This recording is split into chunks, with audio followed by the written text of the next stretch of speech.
Fancy show. All right, thank you. Well, good morning, and it's been a while since we had a meeting of the APU committee, and we're overdue for one. There's been a lot happening, and I want to thank you all for being here and ask Laura Edidin, head of our APU unit, to give us a report, please, as to where we are. Good morning, everyone.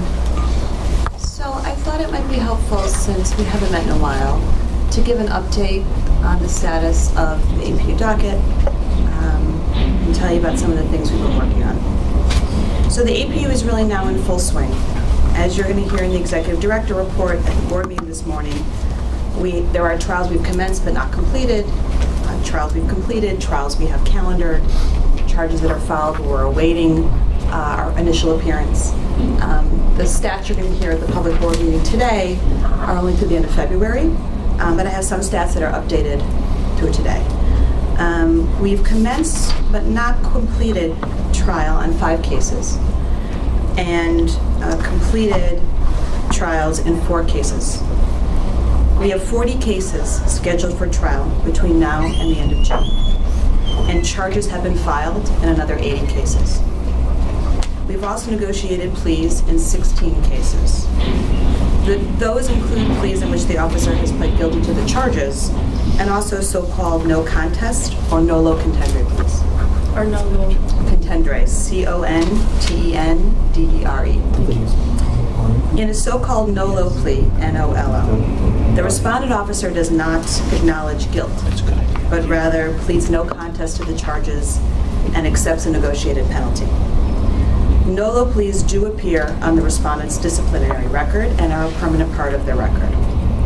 Respondents may prefer to resolve a case by a nolo plea because, among other reasons, the city will not indemnify members of the department from monetary judgments arising out of civil lawsuits if they have pled guilty or have been found guilty after a disciplinary trial. Of course, the police commissioner must approve all pleas before any penalty can be effectuated. And we have some guidance from the department as to when a nolo plea may be appropriate. In 2004, Police Commissioner Kelly approved the use of nolo pleas in disciplinary trials and established guidelines to be used when considering whether to resolve a case through a nolo plea. Nolo pleas will be considered by the police commissioner when they are requested by defense counsel, when the incident stems from an incident occurring in the performance of a police duty, and only after considering the officer's disciplinary history. The types of cases eligible for resolution by a nolo plea include but are not limited to so-called FATO cases, excessive force, abuse of authority, discourtesy, and offensive language. The guidelines provide that cases are ineligible for resolution by a nolo plea in any case where the penalty recommendation is greater than 30 days or dismissal probation, force cases where the penalty recommendation is greater than 20 days, if the respondent is on certain performance monitoring lists, or if the respondent has received a nolo plea in the past 18 months. Now, the policy animating the authorization of nolo pleas was the department's desire to expeditiously resolve certain disciplinary cases and specifically allow resolution of cases where respondents may be reluctant to plea due to pending or threatened civil litigation. As the committee is undoubtedly aware, parties may choose to resolve a case by a plea for a myriad of reasons. On the prosecution side, the certainty of a plea may be preferable to the uncertainty of proceeding to trial. Also, when attempting to resolve a case short of trial, we keep at the forefront of our minds the complainant and whether he or she will be satisfied with the resolution of a case by a plea agreement. We also consider the impact on the complainant of being called to testify.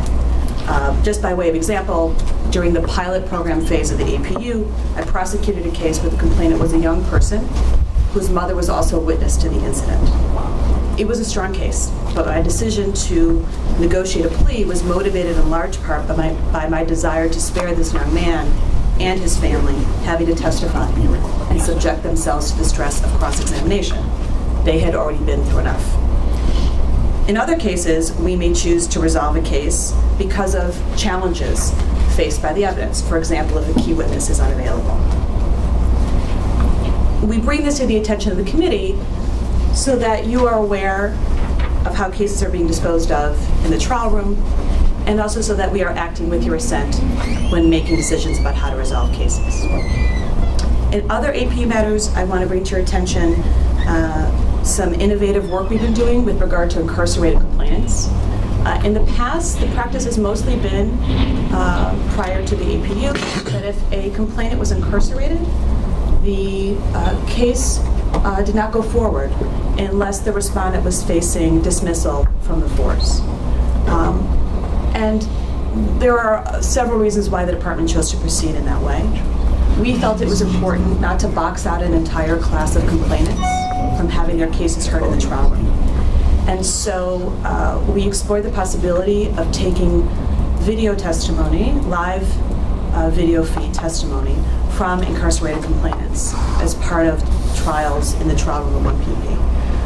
Gretchen Robinson was the first prosecutor to do this for the APU, and I want to acknowledge the efforts of John Darsh to work with the various agencies to make that happen.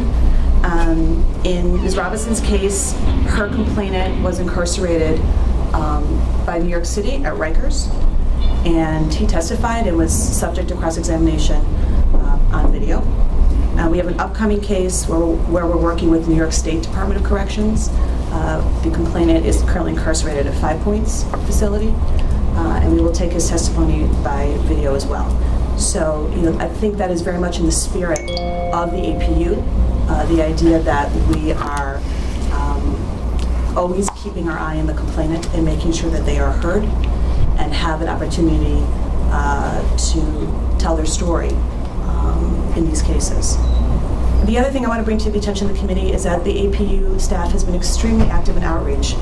My understanding is that they have conducted more outreach than volunteers from any other team in the agency. And I really think that's an expression of both their enthusiasm for their work and their pride in working for the agency. Part of the mission of the APU is to instill public confidence in the disciplinary system. And to the extent that our attorneys and investigators are going out and meeting with members of the public, introducing themselves and the work of the unit, we have fulfilled that mission. So I thank them for all their work in those areas, and very proud that that is the fact. We are as well, Laura. Thank you. Can you just point out for us, I recognize some familiar faces, which of the prosecutors from your team are here? Sure. Would you like to introduce yourselves? Sure. Hello Good morning, again. Commissioners. Nicole Jr. Nice to see you. Nice to see you as well. Good morning, all. I'm Alan Alvarez. Good morning, Nice to Hermes see you. Lois.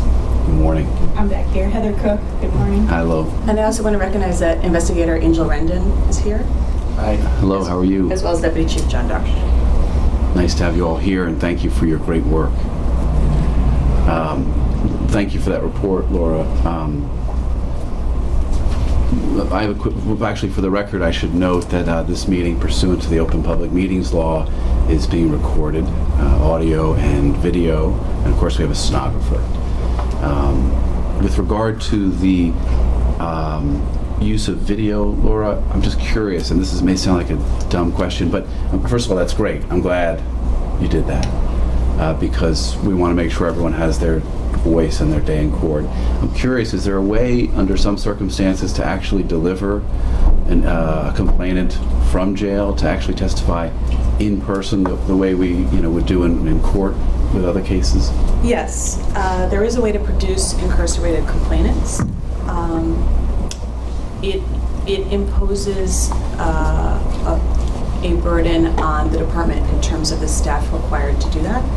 It also requires a lot of coordination between different city and state agencies. In addition, there are times when where our complainant will be on a particular day is in question. So, for example, we had one complainant who was being moved regularly between facilities, I believe for his own safety, and we weren't sure on a given day where he would be. So we didn't know who to reach out to request his production. Okay. But having established relationships with the various facilities, we knew that wherever he was, we'd be able to do video. So it can happen. It also raises safety concerns for both the complainant and the officer, just in terms of moving between facilities. But yes, it can be done. Okay. It raises all the same concerns that anytime a defendant is produced or a witness is produced in criminal court where the witness or the defendant is in jail. So I'm just going to throw it out there that I think where possible, and when you have to balance out all these competing concerns, I hope that we make an effort to actually have people brought in person. But I still think it's great that you did it via video. That's certainly better than not having them appear at all. Does anybody on the board want to say anything further about Laura's report or have any questions? Laura, you said there was 80 cases of charges. How many numbers was that? So the 80 number was cases in which charges have been filed already. So as you can see, we have a very busy trial calendar between now and the end of June.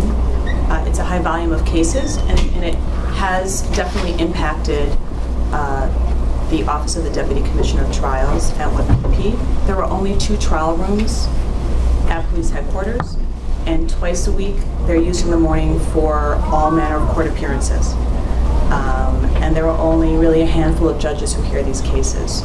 So while in the past you may have only had to wait 4 or 6 weeks to get a trial date, we're now scheduling trials in June.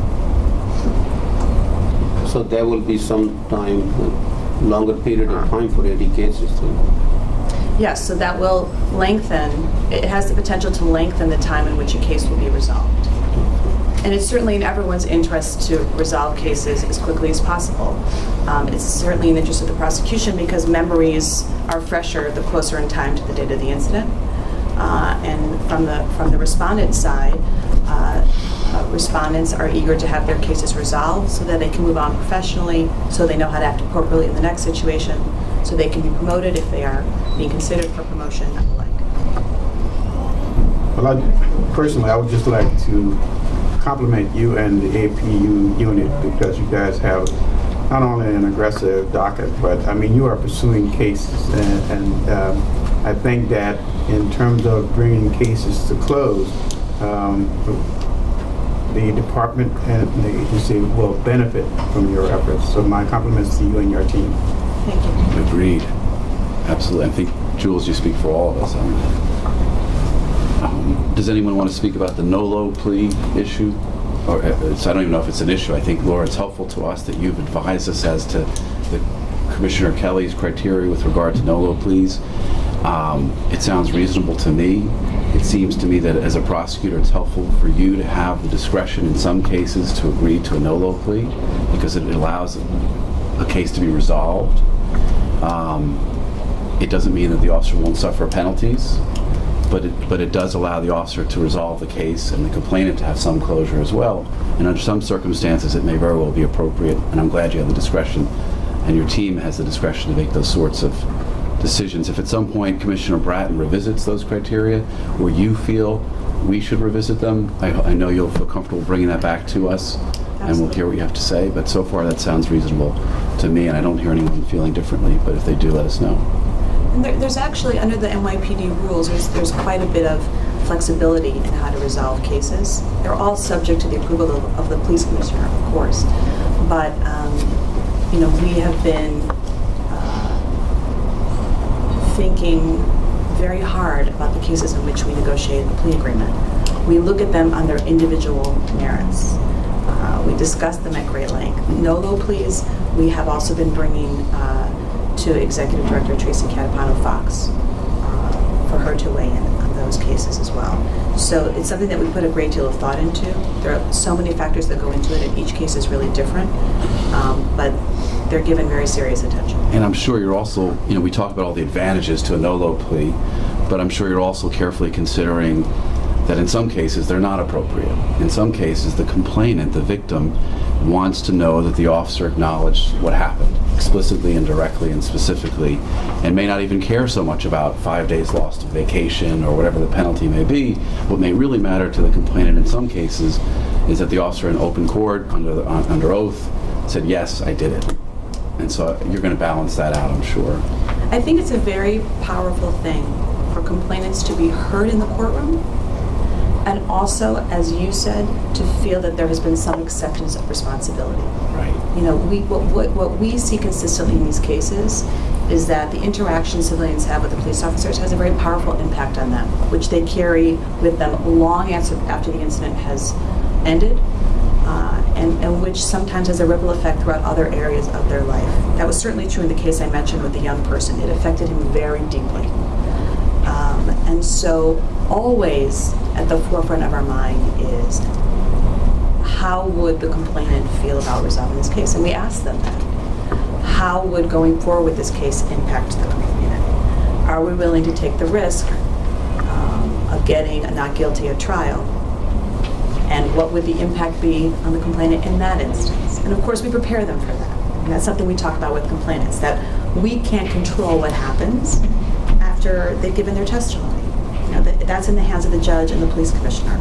And really, all they can look to from the process is an opportunity to make peace with what happened, and in the event they testify, to be heard, and for the officer to have to sit and listen to their perspective, how it impacted them. So those are the kind of things we're thinking about, talking about, looking at when we're working on AP cases. Great. All right, anything further, Laura or John? Yeah, I just have I just happened to look on the website. There is a calendar of cases for March. Thank you, So Jeff. that's quite interesting to see that. But my question was, are these trials open to the public? They are. Okay, this is something that I should know, and I suspected that was the case, but I wasn't sure. And the other question I had was, what are the approximate number of seats, say, in this trial room, if public members of the public were to appear? How many could be accommodated is the question. That's an excellent question. I would say somewhere between 30 and 30 to 40. Mm-hmm. Okay. But thank you for bringing up the calendar. Good to know. Yeah. Because in the spirit of transparency, we do post on the CCRB website trials that are scheduled in the upcoming 2 weeks. We don't go much further out than that because trial calendars change so much. Cases plead out. If the officer is asked to appear in criminal court, that will supersede his appearance in the trial room, and so the trial may have to be put over. There are all kinds of reasons why trials don't go forward. So with thanks to Lincoln and Linda for setting that up, if someone was interested in attending an APU trial, they could look on the website to see what's coming up in the next 2 weeks. That's something new. In the past, disciplinary trials schedules have not been published. In addition, I do want to say that we, in the past, have encouraged members of the investigative division to come and observe trials. It is now a requirement that everyone on the investigative staff come and observe at least one trial. And I think it's been a great opportunity for us not only to learn from what's happening in the trial room, how to strengthen and enrich our investigations, but also I think to give investigators the sense that their work is being followed through all the way to the end. The feedback we've gotten, it's very satisfying for investigators to go and see a case, not their case, we don't allow investigators to observe cases they worked on, but to see that the work of the agency has impact, that it ends with a hearing where the officer may be held accountable for his actions. So I wanted to make the committee aware that that is also a very important part of our work, is working with the investigative division and giving investigators an opportunity to see trials. That sounds like an excellent, to have the investigators, involved as observers.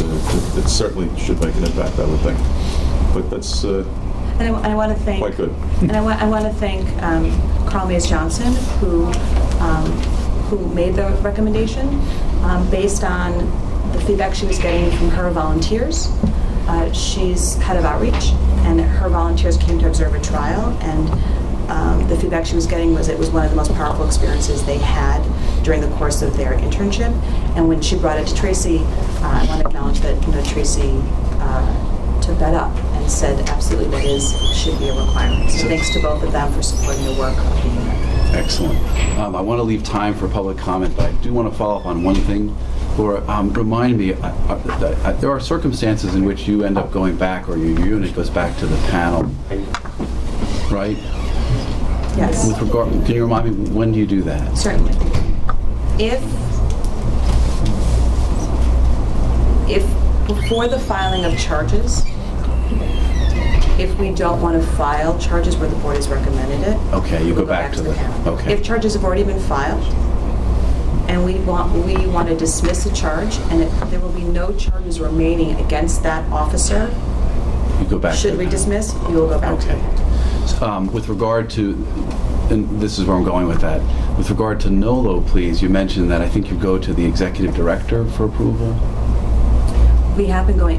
consulting with her, yes. So I don't know how I feel about this one way or the other, but I want to throw it out to my colleagues about whether or not you should go back to the panel, as you would with those other instances, and go back to the panel and say, look, in this case, we'd like to accept a NOLO plea. You guys recommended charges. Here's why we think a NOLO plea would be appropriate. And to be clear, when a NOLO plea is taken, the plea is taken to the charge. Right. The charge is not dismissed. Yeah, that's for true. a NOLO plea. So So effectively, the result is on the officer's record, the charge stands. and it's a permanent result. So for example, with command disciplines, those can be removed at the request of the officer. But a plea, whether a guilty plea or a NOLO plea, becomes a permanent part Okay. of the officer's personnel. I'm just going to throw this out there, though, given that in some cases the complainant, it may matter most to them that the person acknowledged, whether there's a lawsuit or not, to the complainant in some cases, what really matters is that the officer acknowledged publicly what happened. And so because of that, I'm going to suggest we consider at least requiring that you guys, I know you're going to exercise good judgment, but come to the panel so that we can at least be aware of this and weigh in on it, and probably in some rare cases express whatever concerns we have about it. I don't know how you all feel about that. I don't know how you feel about that, Laura, but I just want to throw it out there. I would want us to put a backup system in place should plea negotiations proceed very quickly. Okay. And we're unable to reach the panel or receive a response from the panel. Perhaps having Tracy approve it in lieu of the panel would suffice. But sometimes on the eve of trial, These happen quickly. These things have to be resolved. That'd be my only concern. I understand. Bishop? I think, Mr. Chair, I would make a recommendation then that if the panel is not available, then that you should at least be given Fair the enough. opportunity to view the NOLO before it's approved. It should definitely be approved. I'm by hard to board find, members. but I'm easy to reach.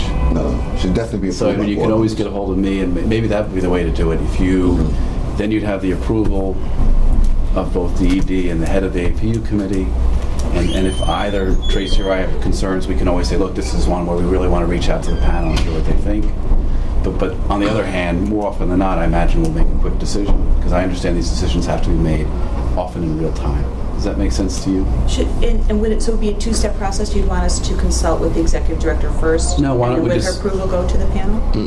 Well, that's that. No, you No, I can reach don't out to think so. both the ED and me at the same time. It's one Okay. email, one call.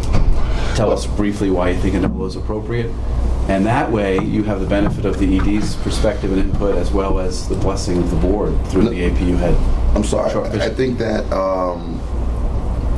that the directive should go to the board member, CC the ED. Okay. Okay, not it's not a dual approval process. Okay. It's a board function. So you would have it go to the APU chair. Yeah, and CC the And ED. CC the ED. And if you're derelict on responding, and we have a time-sensitive situation, then she could chime in and make some some moves, either by contacting someone else or contacting you herself personally, or just escalating it. I think that the bishop is right. Panel is the one which makes the recommendation. So first panel should be notified, and just in case emergency that they cannot be, and you have to go ahead with it, then I think the chair should be the one make decision.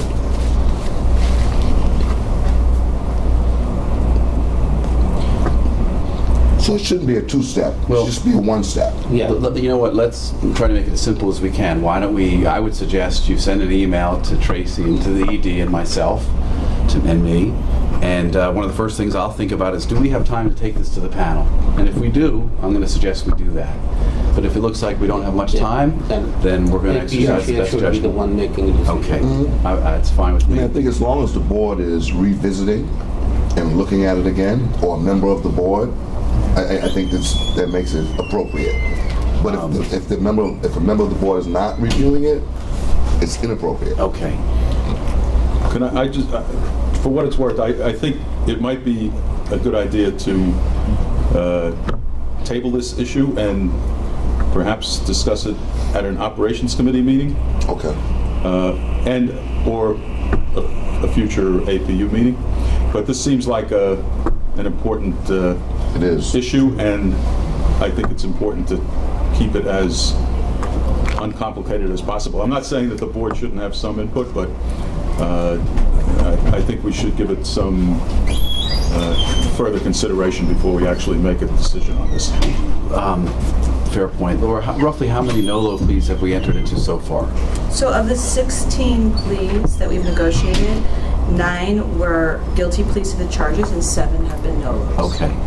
Okay. Significant. So that's a significant number. Okay. Very significant. Well, at least we've identified. The question is, to whom should you go to for approval? For now, you're going to the ED.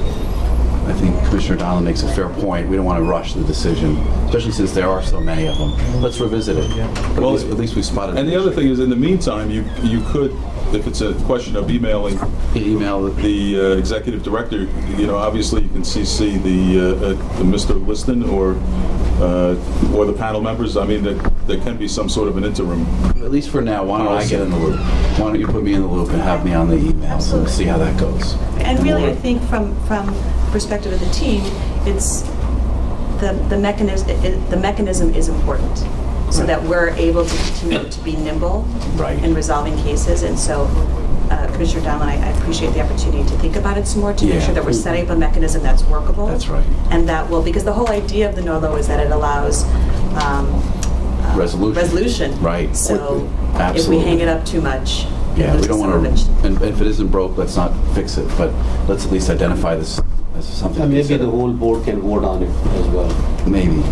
I don't know, that might be challenging, but I think I want to leave time for the public to weigh in. Commissioners, anything else that you want to add, or Laura, anything you want to add? No, thank you. All right, anyone from the public with questions or comments? Who might that be? I wonder, hello, public. Is this an open meeting where you could... This is a committee meeting. This is the APU committee. So we deal with issues related to the Administrative Prosecutions Unit. In a few minutes, we're going to have a full board meeting, during which there'll be a public session as well. But if anyone has any questions or comments about what we've discussed today or anything else related to the APU, we've got a few minutes. So, just a couple questions. Sure. Just for the record, Chris Dunn. I'm sorry, Chris Dunn. The 80 cases, those are 80 cases total since the start of the APU where charges have been filed, or those are 80 cases where a trial is just right now pending? No, we have 40 cases calendared for trial between now and the end of June. In addition, there are another 80 where charges have been filed. So in other words, we have sent charges over to the department. Okay, so that's a snapshot of now. And cases that have been finished, they're not part of this 80. This is not a historical figure for the entire APU unit. That's charges that have currently been filed. Sure. It's, I hesitated to talk about where we stand now as opposed to the numbers that are reflected in the executive director's report, because it does No, I muddy the understand waters that, a little but you've bit. been in business for a while, and there are a bunch of cases that have been finished. Well, the question is how you define finished. So, there are many stages to this process. So we can have closing arguments in a case and be awaiting the draft decision from the Assistant Deputy Trial Commissioner. We could have the draft decision and be in the process of writing our response.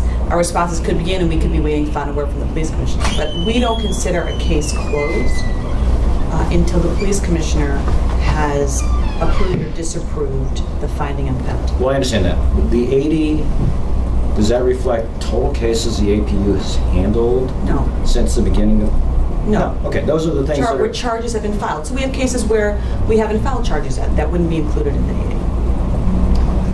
where there's a substantiation but you've not yet filed charges? Correct. Okay, what I'm trying to get is, how many cases are there where In you the pipeline. substantiated, you served, you filed charges, and the case is now closed because there's been a final commissioner disposition? Well, you'll see in the executive director's report for today that there's only been one final disposition through the end of February. And that's a case in which, and correct me if I'm wrong, John, but that's a case in which the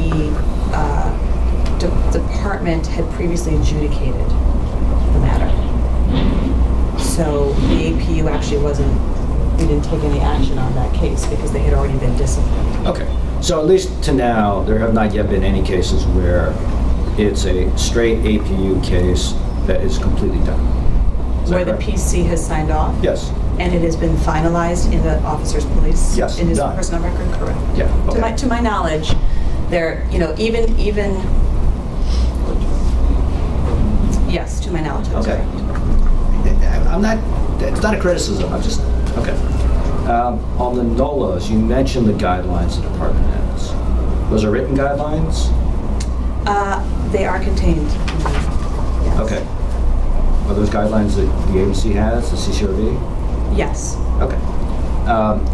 Has there been any thought given, and this is not so much a question for you, whether or not the CCRB should be living with the department guidelines about NOLAs or coming up with its own guidelines about the circumstances in which it will consider a NOLA? I think that's what we talked about earlier, is that we're now, I think, familiar with what the prior PC's guidelines were. Now we have a new PC, and your point's well taken. The question is, what do we want to do? Correct. And I think for now, at least, we're working with those guidelines that we have from the prior PC. But to the extent that we want to change it, modify it, amplify it, we're going to do that. Okay. This is the first step in that process. Frankly, a lot of us didn't realize we had even NOLA police, so this is an education for us. And to the extent we want to change the criteria, we won't hesitate to do so. Because now there are criteria, in a large extent. And am I correct in understanding, Laura, that the only actual difference in terms of form of outcome with the NOLO is the indemnification of the officer in the case of a civil suit?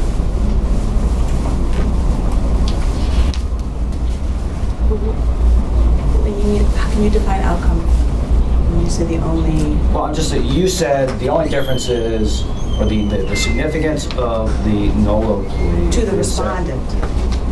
To the officer. Right, from the respondent's that- perspective, correct. That the reason why respondents ask for NOLO pleas is because they don't want to lose indemnification from the city. I get it. So is there any other We would presume- consequence for the officer other than he or she does or does not have indemnification, If they plead guilty, as opposed to taking the NOLA? I have asked informally how NOLO pleas are viewed on an officer's disciplinary history as opposed to a guilty plea. So I don't know if that's the question you're asking. How are they viewed internally in the department?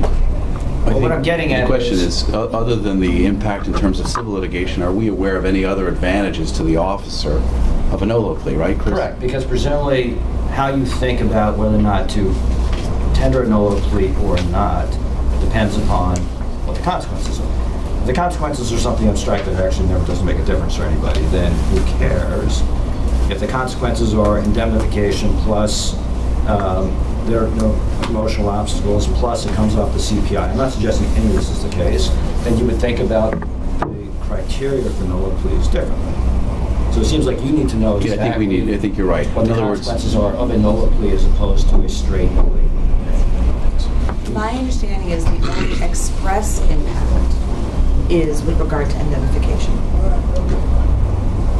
okay, we should study that, though, to see how does the PD treat it. Because if we were to find out that a NOLO plea is treated differently than a guilty plea, that might factor into our decision-making about our policy generally and how we would handle particular cases.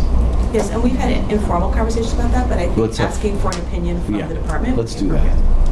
That would help educate us. I'm glad you brought that up. Good. All right, finally on the videotaping, As I understand what you said, that previously the department, when they were running prosecutions, if there was an incarcerated complainant, they would not proceed with the prosecution? Is that correct? Yes. The case would just stop? No, unless the officer was facing dismissal. Okay. It would be very unlikely for an incarcerated complainant to be brought into testimony. All right. And you now are trying to change that by figuring out ways to proceed with the case, including a live video link with the complainant so he or she could, in effect, testify in the trial. Correct. Okay. So I had two questions about that, and one Dave alluded to it, which is, what has the union's position been about that formal testimony? In the case where the one case where we did testimony by video, we did not have an objection from respondent's counsel. In that case, one of the reasons we were motivated to try and use video was because the officer had put in his retirement papers. And there's a clock that starts running. There are only so many days you have. It's called a 30-day case. So, in some instances, you may only have 30 days in which to try the officer, get a draft decision from the assistant deputy commissioner, and complete all the rest of the steps up through imposition of penalty. So that officer didn't want to delay. I don't know if they would have objected otherwise, but the parties were very motivated to get the trial testimony in within that period so that we could have a resolution of the case. Well, I can understand why the prosecution would be motivated to get it done. I can't imagine why the officer would, but that's a separate. Well, my understanding is that some officers don't like to retire with open charges on their record. Sometimes it's with an eye toward returning to the department someday. Sometimes it's with an eye toward the impact it will have on future career opportunities for them. Okay. Jim, you asked about the trial room being open, and you guys may know this, but you should just know. The trial room is open. The department takes the position that final trial room opinions, in all cases, including your cases, are not public documents and are not foilable.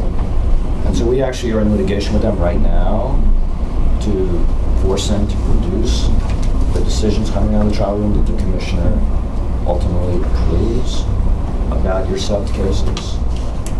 And I have always had a very difficult time squaring their claim that what's in the opinion has got to be kept confidential when everything that's in the opinion, except for the legal analysis, is discussed in open court in the trial room with the public present, including the identity of the officer and the officer's testimony and the facts of the incident. So one of the things that hopefully will happen with the new crowd is there'll be some more discussion about opening up the trial room and the decision-making process in the trial room so the public has a better sense of it. One final thing I want to go back to on the NOLOs. You mentioned there's 7 NOLOs. I know the department has to approve those things. Has the department approved any or some number of those NOLOs yet? No. The police commissioner? Yes. No. Okay. 2 months. Sorry? He's only been in prison 2 months. I'm not expressing unusuals, I'm just asking. All right. Well, it's a little bit after 10. We've got to get into our board meeting. Anything else before we wrap up?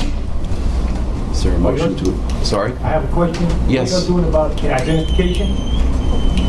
When you say the identification, What is the board doing about identification of police officers?